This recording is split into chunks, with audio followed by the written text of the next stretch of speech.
Hi, I'm Terry. Now this tutorial is designed for absolute GIMP beginners.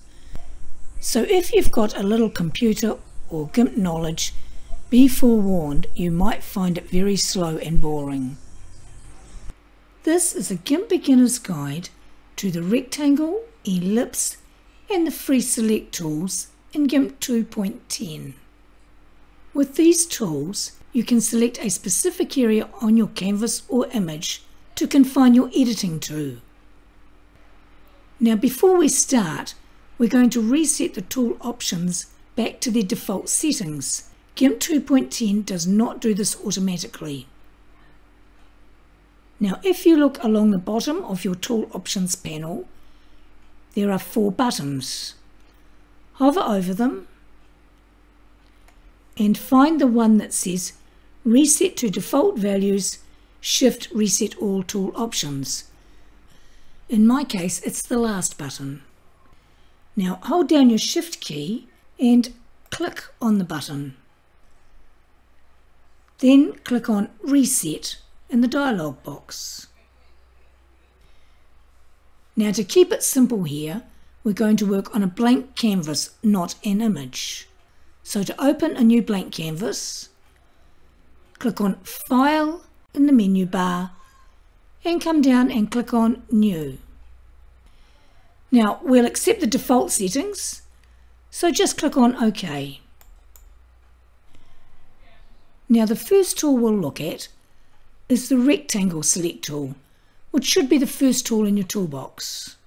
So click on it to select it. Now take note, there are many tool options available for this tool, but we're going to stay with the default settings. With the Rectangle Select tool selected, place your cursor over the canvas. Hold down your left mouse button and drag out a diagonal line. And you'll notice that as you drag your line, GIMP turns it into a rectangle.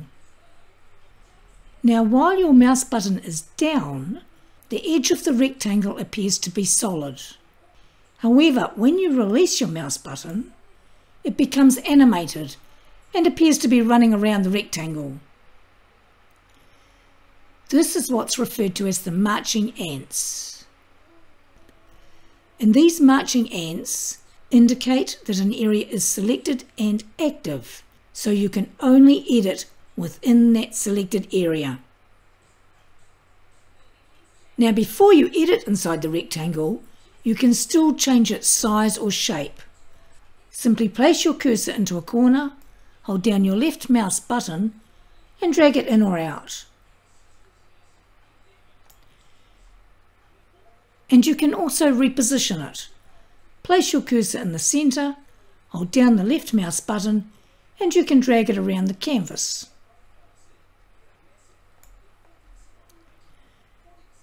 Now to edit this rectangle, we're going to bucket fill it. So click on the bucket fill tool in the toolbox and then click inside the rectangle. Now you'll see that only the rectangle has been bucket filled. Note that the ants are still running around the edges of the rectangle area because it is still active. To be able to edit anywhere else on the canvas again, you need to deselect the rectangle and stop the marching ants. To do that, click on Select in the menu bar and come down and click on None. And now the rectangle has solid edges and you can edit anywhere on the canvas again. Now the next tool we'll look at is the Ellipse Selection tool. So we'll clear the canvas by pressing the Delete key on your keyboard. Now the Ellipse Select tool is very similar to the Rectangle Select tool. Click on the Ellipse tool in your toolbox to select it. Place your cursor over the canvas, hold down the left mouse button and drag out a diagonal line again.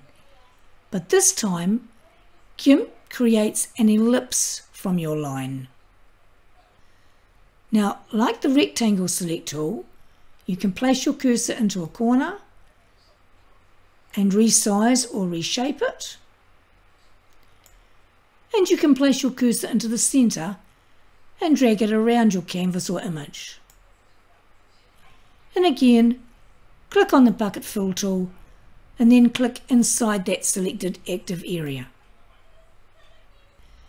And then deselect it to stop the marching ants so that you can edit anywhere on the canvas again.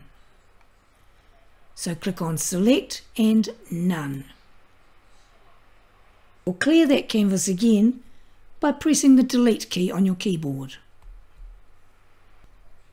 Now the final tool that we're going to look at here is the Free Select or Lasso tool. There are several ways to create a selection with the Free Select tool. You can drag out a shape, you can click around the shape, or you can do a combination of both. So first of all, we're going to do the drag method. Click on your Free Select tool in the toolbox to select it. Hold your cursor over the canvas. Now press down your left mouse button and hold it down while you drag out the shape you want.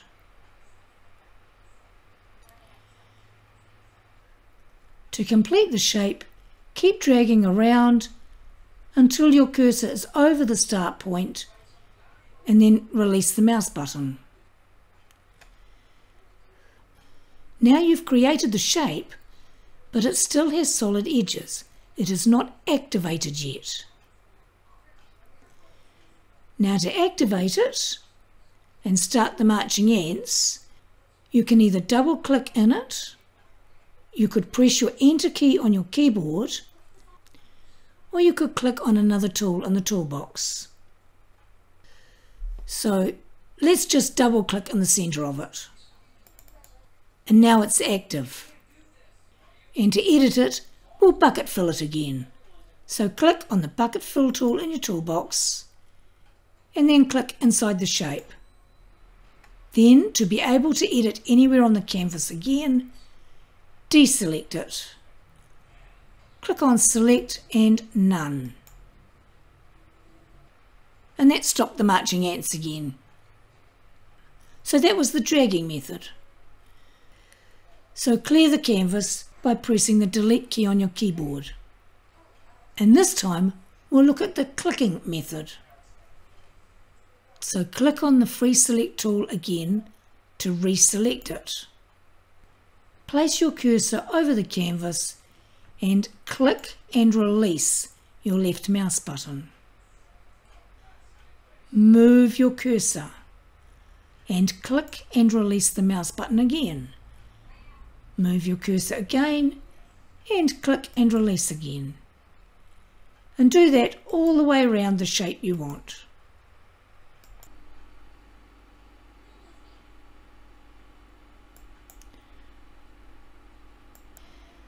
Now to complete the shape, simply click on your first click point. Now once again, you've created the shape, but it is not activated yet.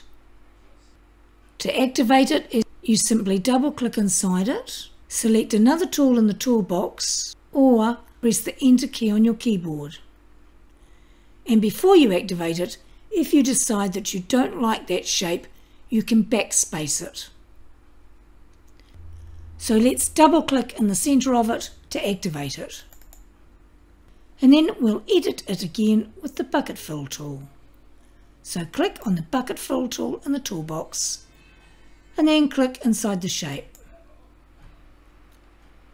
And then deselect it and stop the ants. Click on Select and None. And clear the canvas by pressing your Delete key. Now besides a straight selection, you can also use those tools to create a selection and then invert it.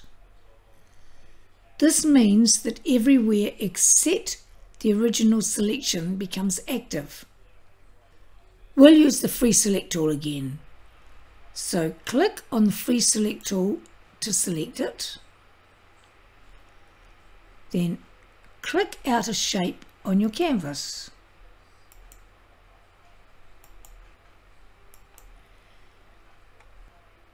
And then double click inside it to activate it. Now you must activate it before you try and invert it. The rectangle and ellipse tool automatically activate themselves, but the free select tool does not. So now you've activated it and you can see the marching ants running around it. Click on Select in your menu bar and come down and click on Invert. And now you'll notice that the marching ants are running around the outside of your canvas as well. This tells you that the active area on your canvas is between the two lots of marching ants. It is between the edge of the canvas and your original selection. Your original selection is not active anymore. And to see this, click on the bucket fill tool in your toolbox to select it, and then click on the canvas outside of your original selection,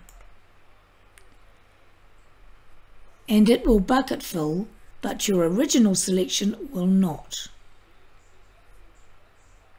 And to make the whole canvas open to editing again, you need to deselect it. Click on Select and None. And you see all of the marching ants have stopped. Now that was a very quick look at the rectangle, ellipse and free select tools in their default tool option settings. But if you've got any problems or suggestions, please don't hesitate to leave a comment.